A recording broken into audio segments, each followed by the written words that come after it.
persilahkan untuk Bapak waktunya sekitar 30 menit untuk paparan. Monggo Pak Mahnuri. Baik, terima kasih Bu Neneng. Bismillahirrahmanirrahim. Assalamualaikum warahmatullahi wabarakatuh. Waalaikumsalam warahmatullahi wabarakatuh. Selamat pagi dan salam sejahtera bagi kita semua. Pertama-tama kita panjatkan puji dan syukur kehadirat Tuhan Yang Maha Esa, bahwasanya sampai pada pagi hari ini kita semua yang bisa menghadiri acara webinar ini diberikan nikmat yang luar biasa, sehat walafiat. Baik, Bapak dan Ibu yang saya hormati, terutama yang sama-sama kita hormati, Pak Dirjen GTK, Ibu Direktur P3 GTK, Ibu Neneng, Bu Anita, teman-teman narasumber, dan para peserta dari pengawas, kepala sekolah, guru yang sangat hebat dan super sekali. Pertama-tama kita coba membagikan tentang naskah yang berjudul adalah evaluasi pelaksanaan PDR sebagai bagian tugas dari pengawas sekolah. Bu Neneng di-share dari panitia atau? Oke. Ya, ini dari teman-teman sudah, alhamdulillah. Baik. Terlihat Pak? Kelihatan Pak. Kelihatan. Oh baik. Itulah judul yang telah disampaikan oleh pihak penyelenggara yang kita bahas bersama. Next Pak. Baik, dalam agenda kita yang kurang lebih nanti 30 menit, ini ada dua, yaitu yang pertama itu adalah kebijakan penyelenggaraan pendidikan masa pandemi, dan kedua adalah evaluasi PDR oleh pengawas sekolah. Kebijakan dari rumah, belajar di rumah, silakan lanjut. Nah, saya cuma mencoba mengambil suatu prinsip ya, prinsip kebijakan ini. Yang pertama, kesehatan dan keselamatan peserta didik, pendidik, tenaga kependidikan, keluarga, dan masyarakat merupakan prioritas utama dalam menetapkan kebijakan pembelajaran. Ini saya ambil dari Pak Dirjen GTK, Pak Iwan Syahril.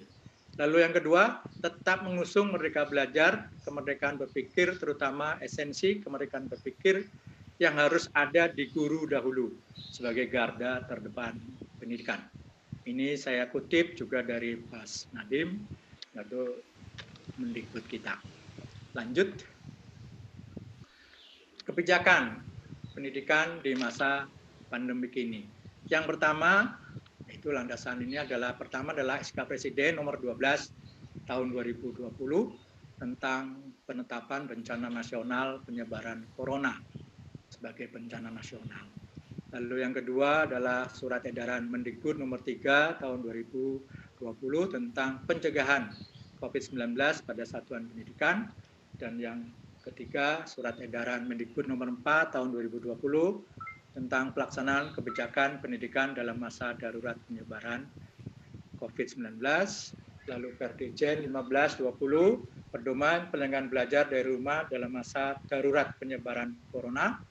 Lalu berikutnya adalah keputusan bersama 4 menteri, Mendikbud, Menak, Menkes, dan Mendagri, penyelenggaraan pembelajaran tahun 2020-2021 masa pandemi COVID-19. Lalu yang berikutnya, ini barangkali keputusan gubernur, ini masing-masing daerah.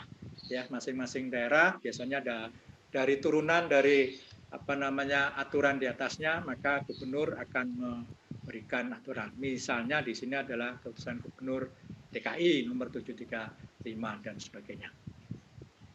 Berikut. Nah, di sini kebijakan pendidikan ini pertama bahwa tahun ajaran 2020-2021 ya, ini juga diambil dari paparan Pak Dirjen, bahwa tetap dimulai Juli, kemarin kita sama-sama kita ikuti mulai tanggal 13. Lalu pembelajaran di zona kuning, oranye, dan merah.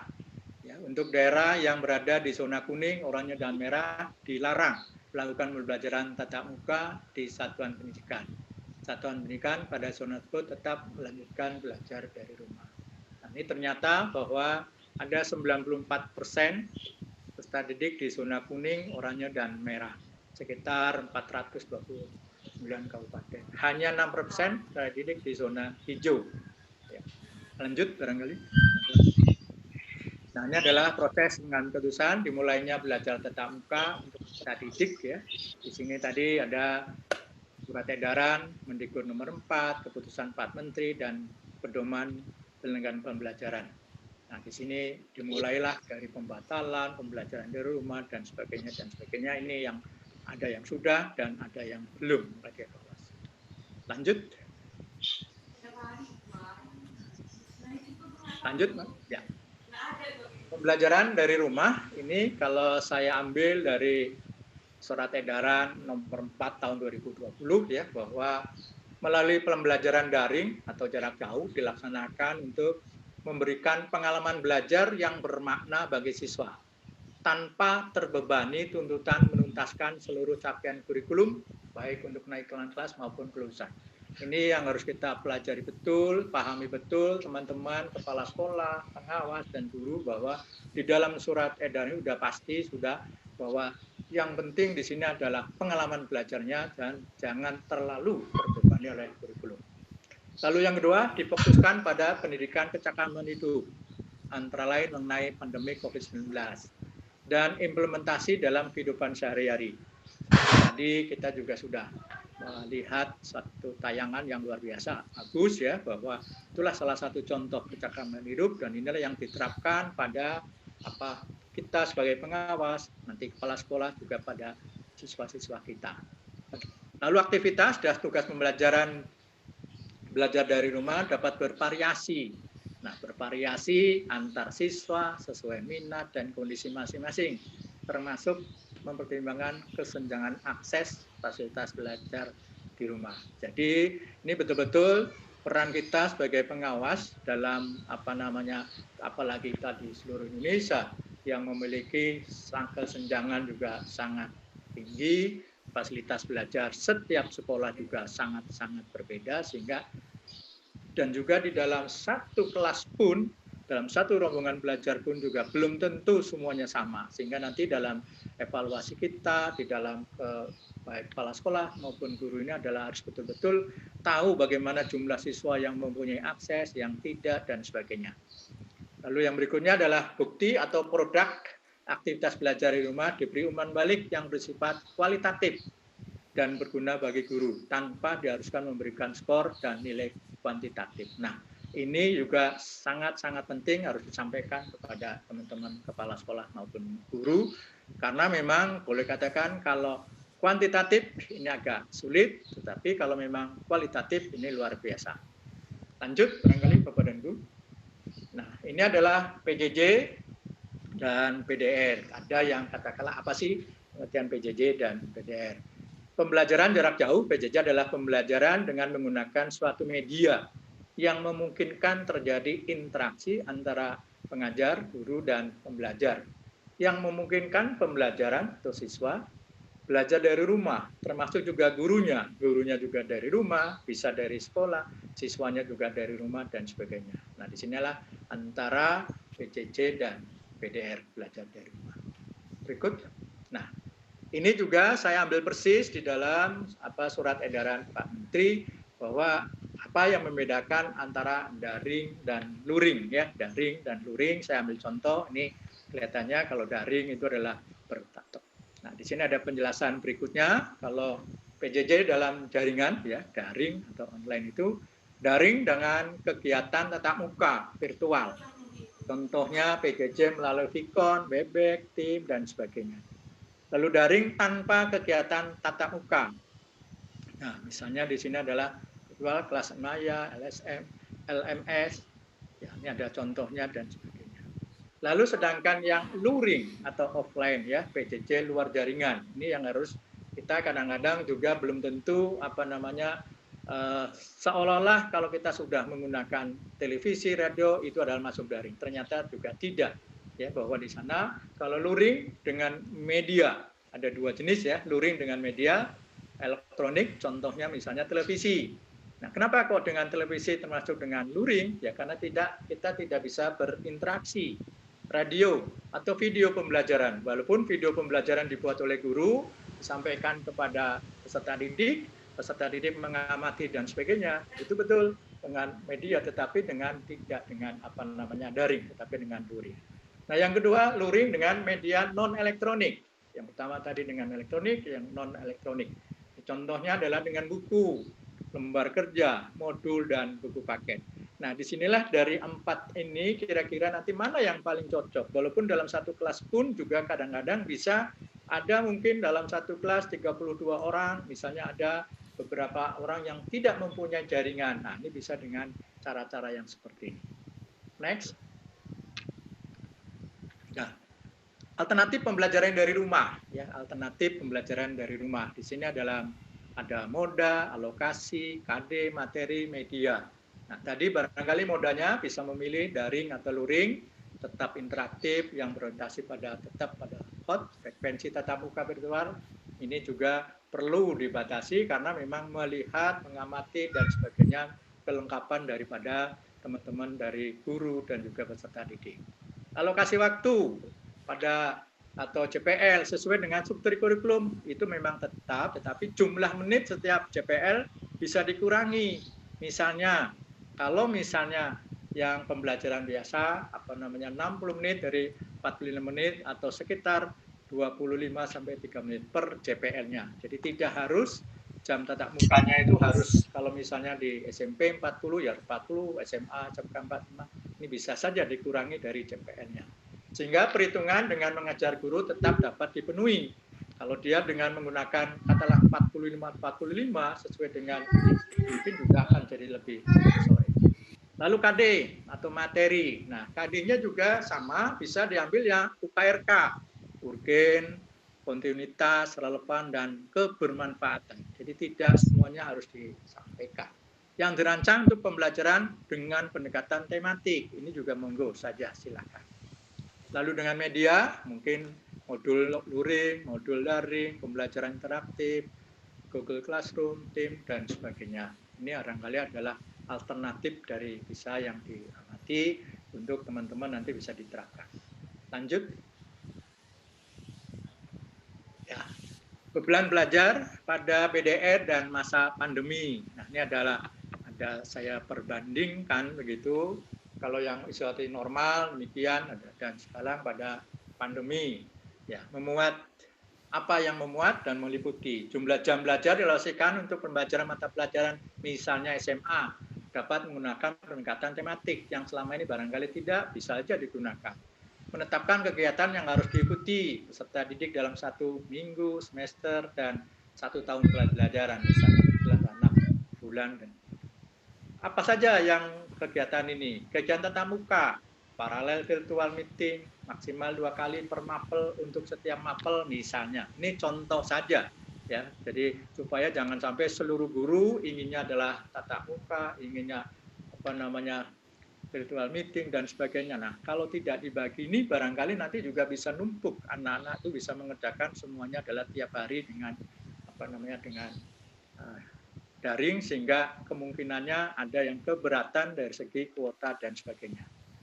Lalu yang kedua, kegiatan terstruktur dan kegiatan mandiri dengan pemenuhan portofolio. Waktu tetap sesuai struktur, tapi durasinya bisa dikurangi. Jadi di sini penting adalah bahwa hal-hal yang mana yang di skala prioritas dalam daring ini tidak harus sama persis dengan beban belajar yang pada waktu normal. Lanjut. Ya. Evaluasi BDR. Nah, di sini adalah yang kedua, evaluasi BDR. Nah, di sini bagaimana seorang pengawas menyikapi hal ini. Di sini barangkali Bapak dan Ibu semua yang terutama yang teman-teman yang sebagai pengawas itu tahu persis ya bahwa di sini adalah tugas kita sebagai pengawas, itu adalah ada pembinaan, pemantauan, penilaian, pembimbingan. Dan ini semuanya bisa dilakukan, ya, bisa dilakukan. Jadi tidak ada alasan sebagai seorang pengawas, wah karena pandemi ini maka dari 4 tugas pokok ini ada yang ditinggalkan, itu juga tidak pas juga. Jadi semuanya masih memungkinkan. Nah, yang sebelah sini misalnya adalah apa sih identifikasi dan penetapan mutu kebijakan PDR. Nah, di sini mungkin kemarin itu begitu bulan Maret di minggu ketiga ya, minggu kedua dan ketiga ini dengan secara tiba-tiba itu kita adanya COVID ini, maka mungkin di sana hampir semua stakeholder pendidikan belum siap, ya, apapun hasilnya. Lalu sekarang untuk kedepannya barangkali dalam pembelajaran ini, dalam evaluasi bisa kita menyusun rencana kerja, pelaksanaan, evaluasi, dan rencana tindak. Ini juga sesuai dengan standar pengelola. Nah, lanjut barangkali. Nah, di sini pengelolaan sekolah ya masa pandemi apa yang harus kita dalam proses pembinaan terhadap teman-teman kepala sekolah maupun di guru. Pengelolaan implementasi kebijakan PDR. Nah, pertama barangkali adalah tentang sarana prasarana. Nah, ini barangkali kita sebagai pengawas sekolah juga nanti akan menyampaikan penyemprotan, dan perawatan rutin, sarana kalau sekolah sudah 3 bulan ini nggak digunakan, apa yang akan terjadi kalau tidak dirawat secara rutin. Kalau Bapak dan Ibu mungkin beberapa hari yang lalu ya, minggu yang lalu di suatu sekolah itu ada 2 yang saya melihat di televisi itu, ada satu sekolah yang di ruang belajarnya itu di meja tempat buku anak-anak adalah ditemukan ular. Dan yang satu lagi itu adalah di daerah mana itu Jawa Barat ada ular yang bersembunyi di loteng. Nah, ini kan salah tanda-tanda kalau memang tidak pernah ditengok, tidak pernah dibersihkan dan sebagainya. Lalu yang kedua tentang implementasi kurikulum. Nah, tetap di dalam ini adalah review dan revisi kurikulum KTSP tetap ya disesuaikan. Ada hal-hal yang memang harus disesuaikan. Seperti tadi adalah jam tatap muka disesuaikan. Nah, tetap di sana metode dan sebagainya. SKL tetap kita review mana yang paling pas dan moda PJJ dan PDR ini pun juga harus ditentukan minimal apa yang peserta didik miliki alatnya, maka bisa kita menentukan moda yang paling tepat. Penilaian, moda penilaian, bentuk penilaian, barangkali itu juga perlu disesuaikan, tidak harus sama dengan yang ada kalau tatap muka. Pembelajaran, moda pembelajaran, ruang lingkup, ketercapaian, pembiayaan proses pembelajaran, laptop, kuota. Nah, ini biasa dengan dari mana sumber dananya. Penyusunan modul, peningkatan kemampuan. Nah, peserta didik kemarin kita mulai dari awal tahun pelajaran ya, ada PPDB, MPLS, Eskul dan bimbingan konseling. Lalu guru dan tenaga pendidikan apa yang harus kita kelola, apa yang harus kita binakan, kepada pembinaan dan sebagainya. Lanjut barangkali. Nah, di sini evaluasi BDR oleh kita sebagai sesuai dengan judul ini ya. Apa sih yang perlu dievaluasi dalam BDR ini komponen? Pertama adalah ya dokumen perencanaan pembelajaran, pelaksanaan pembelajaran, penilaian, pengolahan nilai dan pelaporan dan refleksi guru. Nah, di sini bisa dalam dokumen perencanaan, daftar KD yang UKRKT, yang urgen dan sebagainya, silabus, RPP, bahan ajar. Apakah memang boleh katakan mana yang memungkinkan untuk diberikan pembelajaran di masa COVID ini. Daftar hadir, daring, rekaman, pikon dan sebagainya ini juga bisa menjadikan supaya tertib sesuai dengan yang telah disepakati antara pihak sekolah dengan peserta didik bisa di.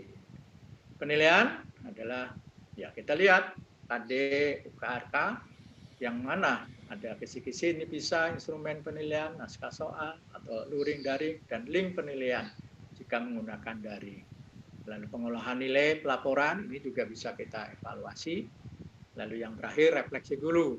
Tindakan refleksi guru seperti apa dengan membuat rencana penguatan atau perbaikan pembelajaran. Kalau memang yang kemarin dalam 3 bulan awal mungkin masih belum sempurna, bisa kita kita perbaiki untuk di tahun 2020-2021. Lanjut, Pak. Lanjut. Ya, desain evaluasi pembelajaran. Nah, di sini tadi kita anikan ya, ada persiapan, pelaksanaan, evaluasi, dan rencana tindak. Dalam persiapan, ini adalah identifikasi dan analisis kebijakan. Tadi juga kita sudah sama-sama menetapkan komponen dan indikator evaluasi yang dituangkan, lalu menyusun instrumen evaluasi, ini dengan daring ya, Google Map dan sebagainya. Respondennya ya guru, siswa, dan orang tua peserta didik. Lalu pelaksanaan instrumen diadarkan kepada guru, peserta didik, dan peserta didik sebagai responden, oleh responden, dan sebagainya. Evaluasi, rekapitulasi otomatis dilihat dari evaluasi oleh kepala sekolah, memberi feedback langsung. Dan yang rencana tindak dan teknik hasil evaluasi dilakukan baik yang bersifat harian, mingguan, bulanan, atau setiap masa berakhirnya PDR. Lanjut. Nah, ini adalah salah satu contoh evaluasi daring ya dalam kan ya. Ini bisa dilihat dari instrumennya model. Nah, di sini ternyata bahwa yang mana yang dipilih oleh siswa yang paling banyak ya. Jadi penugasan yang dikirim lalu email. Jadi guru-guru ini mayoritas masih menggunakan penugasan yang dikirim sampai 59,5%. Lalu ada lagi yang modul mandiri, ada yang 5,5%, ada yang Google Classroom, ini sudah bagus, 26,7% dan sebagainya. Ini adalah bisa kelihatan. Lanjut, Pak. Nah, ini juga alasan pendidik tidak berpartisipasi, sehingga ada beberapa siswa yang tidak berpartisipasi. Kenapa? Atau tidak hadir, tidak ini, kenapa? Demikian, ini ada beberapa alasan.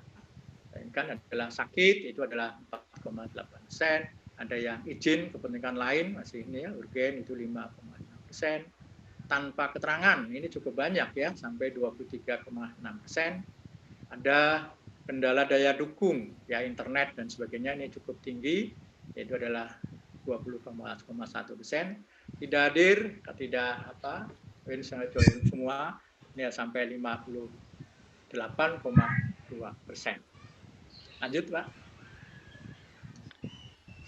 Nah, ini adalah hasil evaluasi dari PDR. Ini adalah salah satu contoh dari ciri-ciri HOT yang diteliti untuk setiap butir. Ini saya ambilkan dari salah seorang pengawas yang telah melakukan penelitian bahwa 85,7%, ya, 8,5% adalah dalam evaluasi ini, dalam penilaian ini adalah menggunakan tes tertulis ya.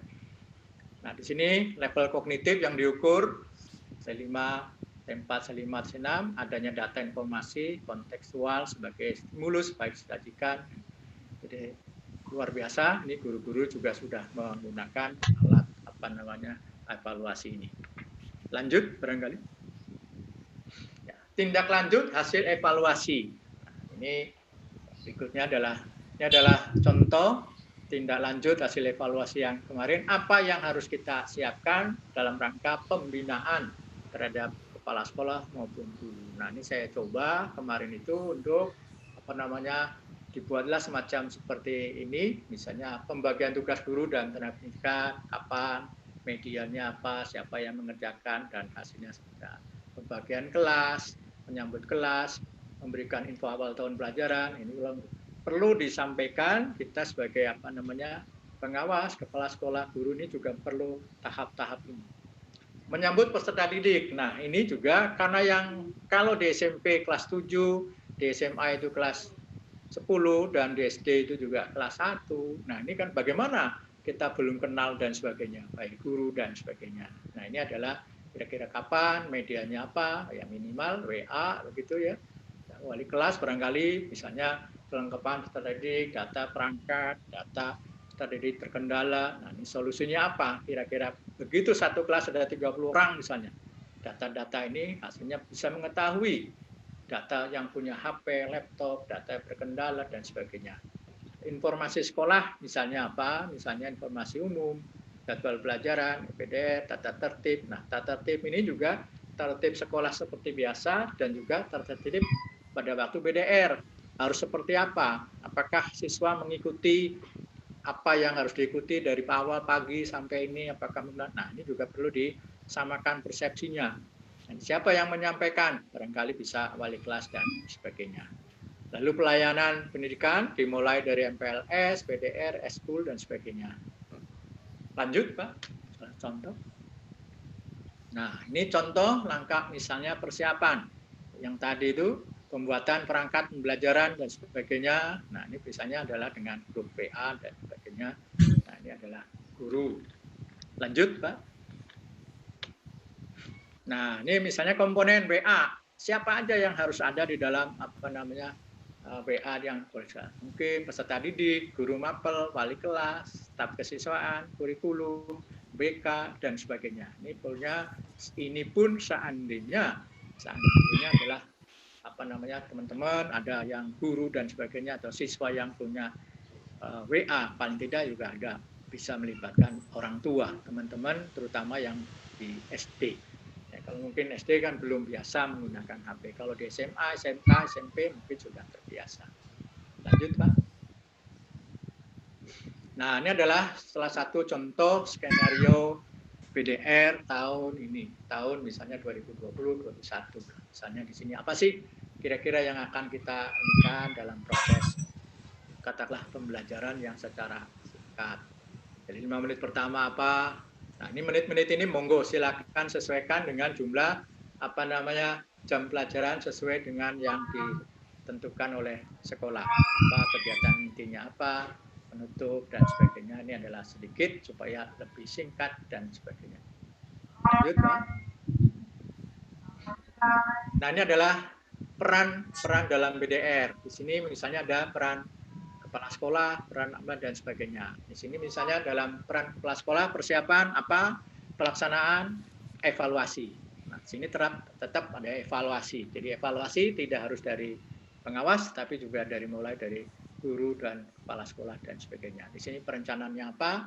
Pelaksanaannya dan evaluasi. Misalnya mereview, kalau di dalam evaluasi, mereview setiap usul guru, melakukan PDR, tim evaluasi memantau persiapan, evaluasi memantau dan sebagainya, supaya bisa terinci barangkali.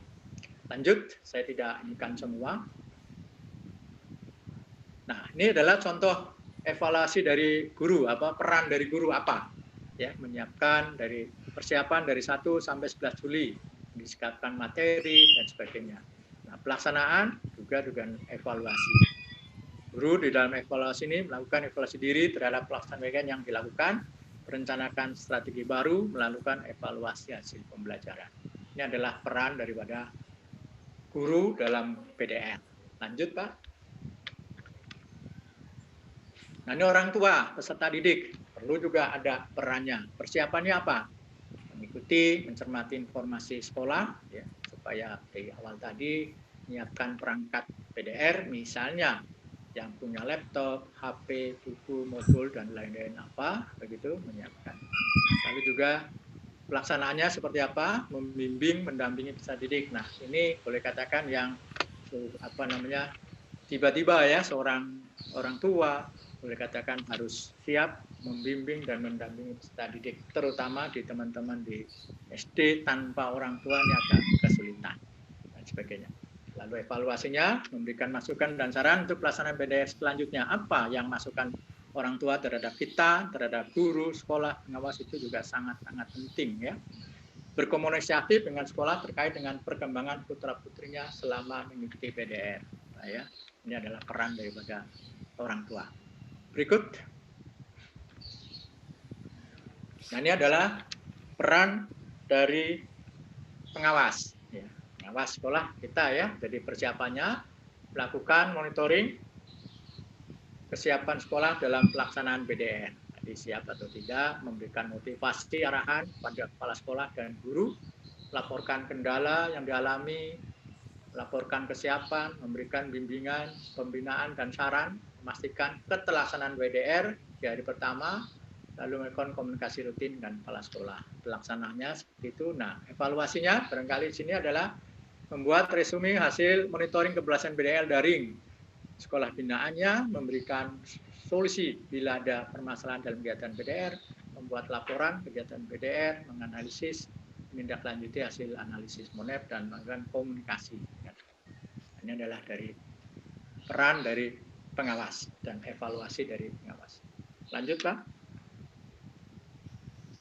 Nah, ini adalah suatu moto ya, kita persiapannya bersama, pelaksanaan dengan kebersamaan, evaluasi bersama, berhasil bersama, dan berprestasi untuk semuanya.